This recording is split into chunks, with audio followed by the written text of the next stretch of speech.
আজকাল সবাই কোর্স করায়, কিন্তু একটা জিনিস প্রায় কেউই করায় না। আপনি হয়তো ইউটিউবে অনেক টিউটোরিয়াল দেখছেন, কিন্তু সরাসরি ক্লায়েন্ট প্রজেক্ট বা লাইভ কোনো প্রজেক্টে কাজ করার এক্সপিরিয়েন্স আছে আপনাদের? এইটাই মূলত সমস্যা।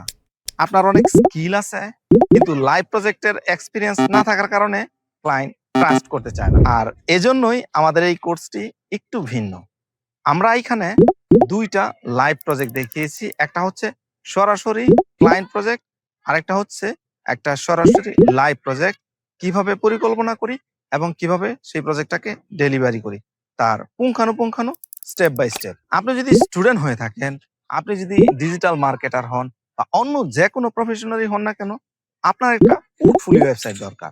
কিন্তু একটা প্র্যাকটিক্যাল পোর্টফোলিও ওয়েবসাইট কেমন হওয়া উচিত, আমরা এই কোর্সে দেখিয়েছি কিভাবে আপনি পোর্টফোলিও ওয়েবসাইটের পরিকল্পনা সাজাবেন, কিভাবে পোর্টফোলিও ওয়েবসাইটটাকে ডিজাইন করবেন, আর আপনি যদি ক্লায়েন্টের কাজ করেন, কিভাবে ক্লায়েন্টের সেই প্রজেক্টটাকে ডেলিভারি করবেন, তার পুঙ্খানুপুঙ্খানু। তো নির্দিষ্ট একটা সময় পর্যন্ত এই কোর্সটা 100% ফ্রিতে আপনারা এনরোল করতে পারবেন।